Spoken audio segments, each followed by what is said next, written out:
Trail trekking along former industrial routes.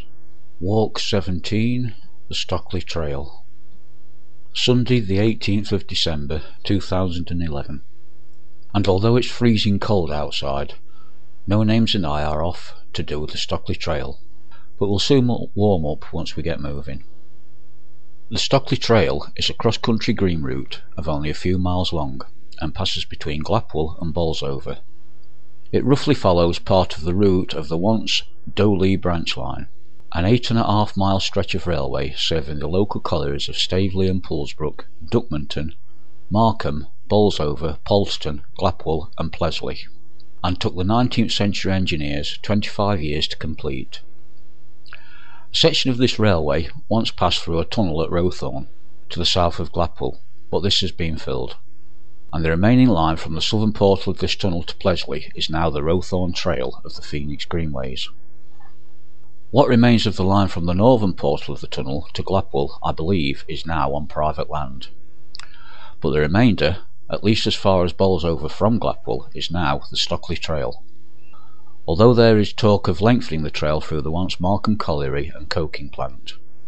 As none of the line is any longer in use, it would be nice of course to see completion of the trail all the way to Staveley, but we'll see what time brings. At about midday I'm parking the Trekkermobile at Stockley Pond car park, and as soon as I open up the hatchback, No Names as usual is out in a flash and off on his usual roam around dragging the lead and pee on everything.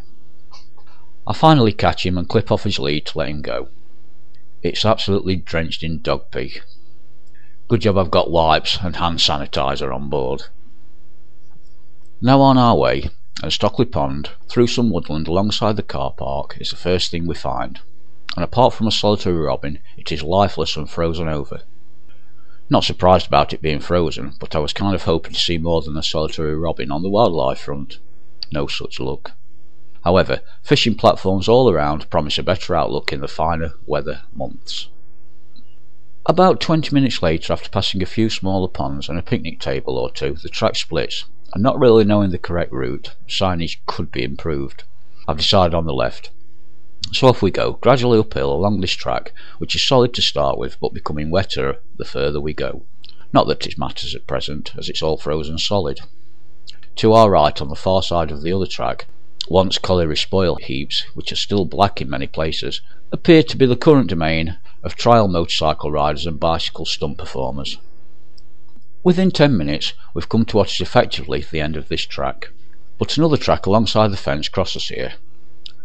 We're going right, as the track we didn't choose earlier went to the right. This soon proves to be the right choice, and it has become clear that we should have chosen the right fork 10 minutes ago, as that is the main route. A small yellow sign on a fence post is showing us the way, as the descent of the path zigzags below. The view over the nearby countryside around Polston is both quite pleasant and a little surprising. Soon we've crossed a metal bridge, and the path then goes to the right as we follow the course of the River Stockley. The surrounding area is now much more pleasant, and the rippling sound of the river alongside adds to the pleasure, especially as the clouds are moving and the sun is coming out. Marvellous. In no time I've had to put No Names on his lead to cross the lane from Polston to Heath, but he is soon released once we've crossed and are back on the trail. The lane and the trail both cross the river here, and back on the Stockley Trail the River Stockley is now to our left. Soon I catch my first glimpse of Bolsover Castle, high up in its commanding hilltop position a mile or so in front. Soon a suspended pipeline to our left spoils the otherwise pleasant countryside views. Apparently this is the location of some sewer works, so I dread to think what could be moving through this pipeline. The trail here climbs gradually upwards, nothing excessive, and the eyesore pipeline is soon left behind, as the trail levels off and becomes a pleasant country stroll once again. 5 minutes later I've spotted the remains of the once majestic Sutton Scarsdale Hall about a mile to our left. This is located very close to the beautiful hidden Derbyshire village of Heath. The next mile or so of the route is flat and semi-open. With the sun shining and the delightful views over the surrounding countryside, this trail trek is proving to be very pleasant, and Bolsover Castle continues to dominate the hills to our front right. There are many other signposts of footpaths crossing the trail along this section, going off to nearby locations such as Heath and Polston, and I vow to have a wander along a few of them in the future. As much as I adore walking along these former industrial routes, now classed as trails, I also have a fondness for countryside walks in general, including non-trail routes. We cross another lane to continue through the squeeze style along the remainder of the trail, and in minutes we are passing a peaceful pond to the right of the trail at Carvale.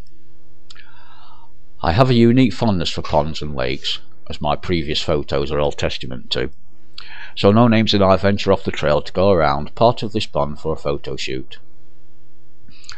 The pond is frozen over, but fishing platforms and benches around it are a clue to its popularity in the warmer months. After my photo shoot, we continue back onto the trail towards the Peter Fiddler and Carvale reserves. Within 10 minutes, and after a little more trail walking in the beautiful winter sunshine, we have come across Derbyshire Wildlife Trust's Carvale Nature Reserve, sometimes known as Carvale Flash Nature Reserve. This is to our left. Better go and check it out then. This has become a most pleasing detour, and although the large pond of the reserve is frozen over, like the others, it is still home to a large colony of water birds, and judging by the platforms, angling is also a popular pastime here. The path continues on through the remainder of the reserve to bring us to another nature reserve, the Peter Fiddler Reserve. The Peter Fiddler Reserve is a large nature reserve dedicated to the American pioneer Peter Fiddler, who was an important person of the Hudson Bay Company. The reserve is so named because Peter Fiddler was born at Bolsover, close to the site of the reserve, which is now regenerated into a wonderful country park on the site of the former Bolsover Colliery. A cairn on the reserve stands proudly as a monument to the reserve's namesake. A wander through the reserve brings us to a busy car parking area alongside some industrial units for users of the reserve, and the Stockley Trail, which officially starts or ends at this point.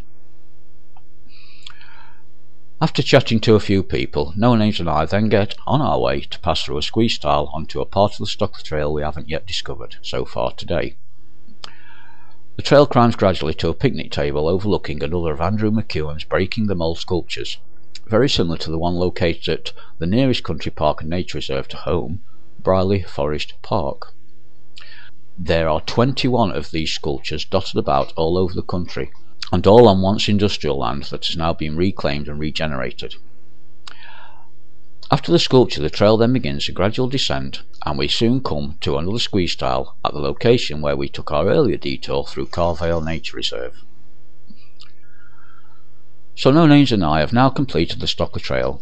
Now we just have to walk back to the awaiting Trekkermobile parked at Stockley Pond.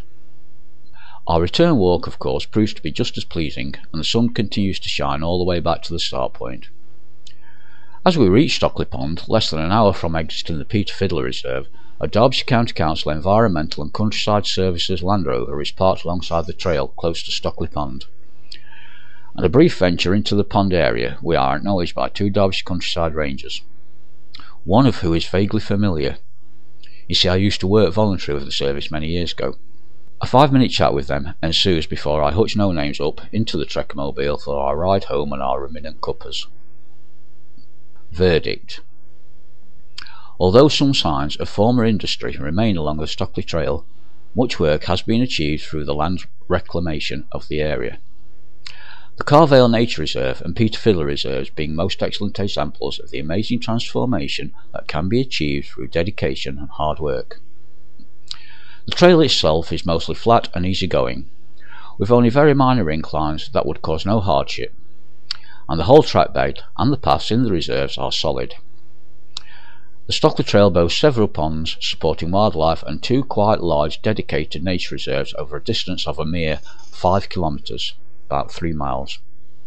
Pretty impressive, I think.